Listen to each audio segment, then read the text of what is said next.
சிறகடிக்க ஆசை சீரியல் எபிசோட்ல நாளைக்கு என்ன நடக்க போகுது அப்படின்றத தான் பார்க்க போறோம். ரொம்பவே இன்ட்ரெஸ்டிங்கா போகுதுங்க. நீங்க கொஞ்சம் கூட எதிர்பார்க்காத பல விஷயங்கள் நாளைக்கு நடக்க போகுது. அதுல முக்கியமான விஷயம் என்ன அப்படின்னு சொன்னா, ஸ்டார்ட்லயே சொல்லிடலாம். பிரேக் பண்ணிடலாம் இந்த சீக்ரெட்டை.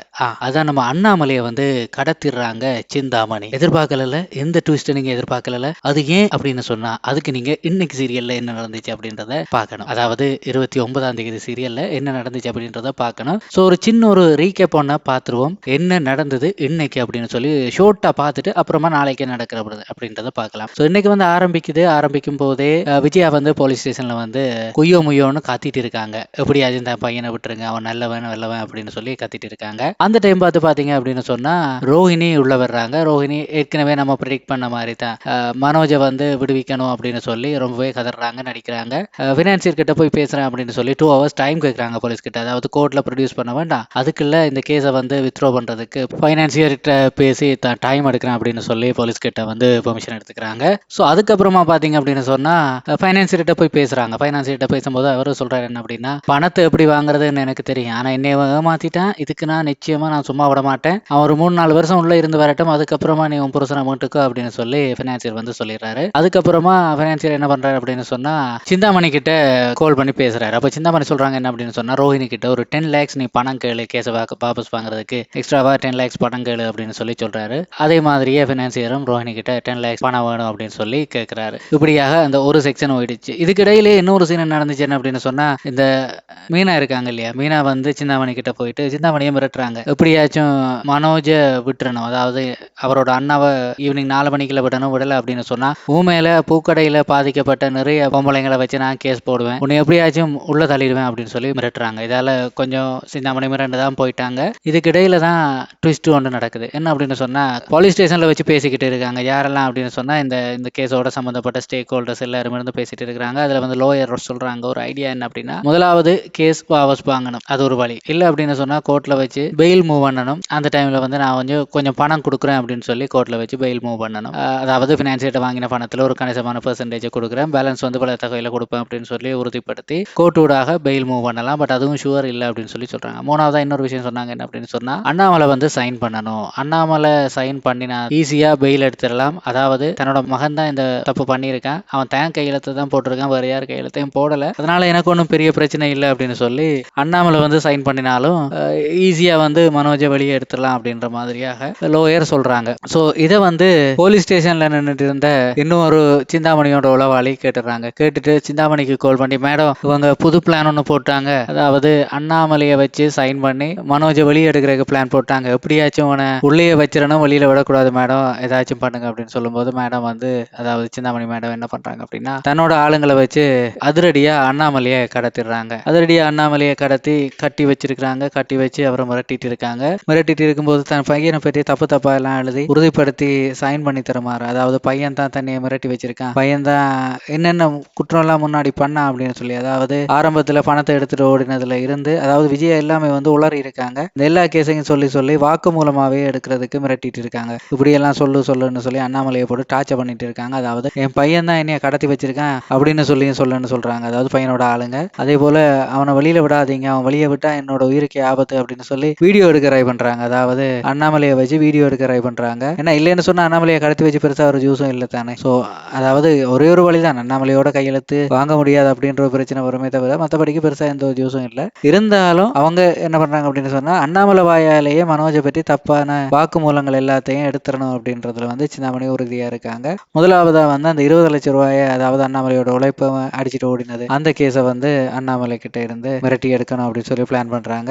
அதே போல அடுத்த விஷயம் என்ன அப்படின்னு சொன்னா, அதே பணத்தை திரும்ப எடுத்துட்டு அதை கூட திரும்ப கொடுக்காம இன்னொருத்தங்களுக்கு கொடுத்து ஏமாந்தான். அதாவது ஒரு ரிசோர்ட் ஒன்று வாங்குறேன்னு சொல்லி ட்ரை பண்ணி, அதை விழா ஒன்று அதை வாங்குறதுக்கு ட்ரை பண்ணி ஏமாந்தான் இல்லையா மனோஜ். ஸோ அந்த விஷயத்தையும் வந்து சொல்லி அவன் வந்து பணத்தை ஒரு காலமும் திரும்ப கொடுக்க மாட்டான், பணம் கிடைச்சாலும் கொடுக்க மாட்டான் அப்படின்றத வந்து இதை வச்சு ப்ரூவ் பண்ணுங்க அப்படின்னு சொல்லி மிரட்டுறதுக்கு ஒரு பிளான் ஒன்று போடுறாங்க. இதெல்லாம் வந்து சிந்தாமணி பேசிக்கிட்டு இருக்காங்க. இதெல்லாம் வச்சு இவங்களை வந்து இவரை வந்து மிரட்டி இந்த வீடியோ எல்லாம் எடுத்து வச்சிடணும் அப்படின்னு சொல்லி. அதே மாதிரி இன்னொரு பிளான் போட்டாங்க என்ன அப்படின்னு சொன்னா, நான் வந்து ரொம்ப கௌரவமான குடும்பத்தை சேர்ந்தவன், இப்படியான ஒருத்தன் என் வீட்டுல இருக்கிறதே எனக்கு பிடிக்கல, எனக்கு வேணாம், அவன் ரொம்ப டார்ச்சர் பண்ணிட்டு இருக்கான் அப்படின்னு சொல்லி இவனால தனக்கு ஆபத்து, இவனால எனக்கு பாசம் இல்லை அப்படின்ற மாதிரி ஒரு விஷயத்தையும் வெளிக்காட்டுறதுக்கு ட்ரை பண்ணாங்க. இது எல்லாத்தையும் விட மோசமான ஒரு குற்றச்சாட்டையும் வைக்கிறதுக்கு தயாரா இருந்தாங்க. என்ன அப்படின்னா, அதான் வந்து ஒரு மாஸ்டர் ஸ்ட்ரோக். அதாவது வந்து ரோஹிணி இருக்காங்க இல்லையா, ரோஹிணி வந்து ஒரு குழந்தைக்கு அம்மா, அந்த ரோஹிணியை ஏமாத்தி வீட்டுல கொண்டு வந்து வச்சிருந்தான். அதாவது ரோஹிணியோட விருப்பம் இல்லாமலே ஏமாத்தி வீட்டுல கொண்டு வந்து வச்சிருந்தான் இந்த மனோஜ் அப்படின்ற மாதிரி ஒரு கேஸையும் சேர்த்தே கொடுக்கணும். அதாவது இவன் வந்து பெண்கள் விஷயத்திலையும் பிழையான ஒருத்தன் மனோஜ் அப்படின்ற மாதிரி ஒரு குற்றச்சாட்டை வந்து அண்ணாமலையோட வாயில இருந்தே வெளியில கொண்டு வர்றதுக்கு வந்து சிந்தாமணி ட்ரை பண்றாங்க. இப்படியாக எல்லா கேஸையும் வந்து அவங்க வந்து லிஸ்ட் பண்ணிட்டு இருக்காங்க. லிஸ்ட் பண்ணி இதெல்லாம் எடுத்தோம் அப்படின்னு சொன்னா நிச்சயமா மனோஜ் ஆயுசுக்கும் உள்ளே வச்சிருக்கலாம் அப்படின்னு சொல்லி பிளான் பண்றாங்க. ஸோ அதுல வந்து இன்னொரு விஷயம் என்ன அப்படின்னு சொன்னா, இதை வந்து ரோஹிணி கிட்ட எப்படி சொல்லலாம் அப்படின்னு ஒரு பிளான் பண்றாங்க. அதாவது ரோஹிணி கிட்ட சொல்லலாம், இப்போ உன்னையும் சம்மதம் இல்லாம தான் மனோஜ் கடத்தி கொண்டு வந்து வச்சிருந்தான், வேற வழி இல்லாம தான் அவனை நீ ஏத்துக்கிட்டு இருந்த அப்படின்ற மாதிரி சொன்னா, இல்ல அப்படின்னு சொல்லி உன்னோட விரும்பித்தான் வாழ்ந்தேன் அப்படின்றத வந்து கோர்ட்ல அவன் ஒத்துக்குவான். அப்படி ஒத்துக்கிட்டான் அப்படின்னு சொன்னா அதையே உனக்கு சாதகமா நீ டைவர்ஸ்ல பயன்படுத்திக்கலாம், உனக்கு இப்போ வாழ விருப்பம் அப்படின்னு சொல்லி அவங்க கூட வாழ்றதுக்கு வாய்ப்பா இருக்கும் அப்படின்னு சொல்லி ஒரு புது உருட்டையும் வந்து சிந்தாமணி பிளான் பண்ணியிருந்தாங்க. ஸோ இதை எப்படி ரோஹிணி கிட்ட சொன்னா ரோஹிணியும் இந்த கேஸை வந்து தனக்கு சார்பா நிப்பா அப்படின்றது வந்து சிந்தாமணியோட பிளானா இருக்குது. இப்படியாக ஒரு 5-6 பிளானை வந்து போட்டுட்டு வீடியோ கேமராவையும் எடுத்துட்டு அவங்க வந்து அண்ணாமலை கிட்ட போறாங்க. அண்ணாமலை கிட்ட போகும்போது அண்ணாமலை வந்து மோசமாவே மிரட்டுறாங்க. அதுலயும் கொடூரமான பல சித்திரவதைகள் எல்லாம் அண்ணாமலைக்கு செய்யறாங்க. அதுலயும் வந்து சிந்தாமணியோட அடியாளோட தான் என்ன பண்றா அப்படின்னு சொன்னா சிகரெட்டை வந்து பத்த வச்சு அண்ணாமலையோட முகத்திலேயே ஊதிக்கிட்டு இருக்கான். அண்ணாமலையை வந்து 2-3 வாட்டி இருமிட்டு அப்புறமா கூலா இருக்காரு. அந்த புகை வரும்போது கூலா இருக்காரு. கூலா இருக்கிறப்போ என்னையா தம் அடிச்சு உன் மூஞ்சிலே ஊதிட்டு இருக்க, நீ பேசாம இருக்க அப்படின்னு சொல்லும்போது, இதை விட பெரிய புகையெல்லாம் நான் இப்போ பார்த்திருக்கேன். அந்த காலத்துல இப்பதான்டா ட்ரெயின் இன்ஜின் எல்லாம் எலக்ட்ரிக்ல ஓடுது, அப்போ எல்லாம் புகை வைக்கிட்டு ஓடும்போது கூட நான் டிரைவரா இருந்திருக்கேன், இந்த புகையெல்லாம் என்ன எதுவுமே செய்யாதுடா வேடா அப்படின்னு சொல்லி தன்னோட பழைய ஸ்டைல்ல வந்து சொல்லிட்டு இருக்காரு. அப்போ வந்து என்ன பண்றான் அப்படின்னு சொன்னா, குடிச்சிட்டு இருந்த டீ கப் எடுத்து அண்ணாமலையோட மூஞ்சிலேயே ஊத்திட்டான் அந்த அடியாளு. அண்ணாமலை வந்து ரொம்பவே காண்டாயிட்டு ஒரு விஷயம் சொன்னான், எனக்கு ஒரு பையன் இருக்கான், அவன் பேரு மனோஜ், அவன் இப்ப ஜெயில இருக்கான், அந்த நாயை பத்தி எனக்கு கவலை இல்லை, ஆனா எனக்கு இன்னொரு பையன் இருக்கான், அவன் பேரு முத்து, ஒருவேளை அவன் இந்த விஷயத்த வந்து அறிஞ்சான் அப்படின்னு சொன்னா அதுக்கப்புறமா நீ ஏன் பிறந்தேன்னு கவலைப்படுற அளவுக்கு உனக்கு அவன் செய்வான் அப்படின்னு சொல்லி மிரட்டினாரு. சினிமா பாணியில அந்த மிரட்டல் வந்து பாத்தீங்கன்னு சொன்னா ரொம்பவே ஒரு ஒரு ட்ரெய்லர் மெட்டீரியலாக ஒரு ஸ்பெஷல் ஜம்ப் கட் போல நல்லா இருந்துச்சுங்க. ஸோ அதெல்லாம் வந்து நாளைய எபிசோட்ல வர இருக்குது. இது எல்லாத்தையும் விட முக்கியமான ஒரு விஷயம் என்ன அப்படின்னு சொன்னா, யாரும் எதிர்பார்க்காத ஒரு ட்விஸ்ட் ஒன்று நடக்குது. அதுதான் அந்த போலீஸ்காரர் இருக்கார் இல்லையா, அதான் அந்த விஜயாவை விரட்டி விட்ட போலீஸ்காரர் இன்ஸ்பெக்டர், அவர் வந்து ஒரு முக்கியமான நபருக்கு பெஸ்ட் ஃப்ரெண்டா இருக்காரு. அந்த போலீஸ்காரர் வந்து நைட்டு ஒரு பப்ல தண்ணி அடிச்சிட்டு இருக்காரு. தண்ணி அடிக்கிறப்போ இன்னொரு ஃப்ரெண்டு கூட இருந்து அடிக்கிறாரு. அவ பேசிட்டு இருக்காங்க. பேசிட்டு இருக்கும்போது சொல்றாங்க, ஒரு ஷோரூம் வச்சிருக்க ஒருத்தன் தன்னோட அப்பாவோட கையெழுத்தையே போலியா போட்டிருக்கான், அவன் தாண்டா ஆளை பார்க்க டம்மி பீஸ் மாதிரி இருக்கான், ஆனா செய்யற செயல் எல்லாம் ரொம்ப மோசமா இருக்கு அப்படின்னு சொல்லிட்டு அவங்க அம்மா ஒருத்தங்க இருக்காங்க, ரொம்ப மோசம்டா, என்னது பஜாரி மாதிரி வந்து ஸ்டேஷன்லயே கத்தி காதெல்லாம் நொய்யின்னு அடிச்சு அப்படின்னு சொல்லிட்டு இருக்கும்போது அவன் பேர் என்ன அப்படின்னு சொல்லி கேட்க மனோஜ் அப்படின்னு சொல்லி சொல்றான். அப்போ உடனடியா அந்த கூட இருந்த போலீஸ்காரர் என்ன சொல்றாரு தெரியுமா, தன்னோட போன்ல இருந்து தன்னோட கல்யாண ஆல்பத்தோட அந்த சாஃப்ட் காப்பியில வச்சு ஒரு போட்டோ எடுத்து காட்டுறாரு. அதுல பாத்தீங்கன்னு சொன்னா குரூப் போட்டோவா இருக்காங்க. இந்த ஃபேமிலி தான்டா, இவங்க என்னடா உன்னோட கல்யாணத்துக்கு வந்திருக்காங்க, இந்த மோசடி குடும்பம் எப்படி வந்திருக்கு அப்படின்னு சொன்னா, இல்லடா இவங்களை எனக்கு பிடிக்காதுதான், இருந்தாலும் இவங்க மோசடி பண்றவங்க எல்லாம் இல்ல, இவன் வந்து என் பொண்டாட்டியோட அக்காவோட ஃபேமிலி தான்டா இது, அவ்வளவு மோசமானவங்க இல்ல, இவங்களை எனக்கு பிடிக்காது, ஏதாச்சும் உரண்டை எடுத்துக்கிட்டு தான் இருப்பாங்க, ஆனா மோசமானவங்க எல்லாம் இல்லடா அப்படின்னு சொல்லி சொல்றாங்க. அது எனக்கும் புரியுது, ஆனா அந்த அம்மாவோட பேச்சு தான் ஒரு மார்க்கமா இருக்கு அப்படின்னு சொல்ல ஆமாமா அந்த வீட்டுல 2-3 பேர் அப்படித்தான் இருக்காங்க அப்படின்னு சொல்லி சீதாவோட புருஷன் வந்து போலீஸ் கிட்ட சொல்றாரு. அதுக்கப்புறமா சரிடா ரொம்ப எல்லாம் டார்ச்சர் பண்ணாத, முடிஞ்ச அவங்களுக்கு சப்போர்ட்டா ஏதாச்சும் பண்ணி விட்டுரு, பாவண்டா அந்த அந்த ஆளு அந்த வயசானவர் இருக்காரு, அவர் தான் பாவம் அப்படின்னு சொல்லி சீதாவோட புருஷன் சொல்றாரு. அப்புறமா ஏதோ ஒன்று ஜோதிச்சு சொல்றாரு, இல்ல நீ இப்போதைக்கு விடாத, நான் ஸ்டேஷனுக்கு வரேன், வந்து நான் பார்த்துட்டு அதுக்கப்புறம் நானா சொல்லி விடுறது மாதிரி ஏதாச்சும் பிளான போட்டோம் அப்படின்னு சொன்னா எனக்கு ரொம்ப கெத்தா இருக்கும் இல்லையா, ஏன்னா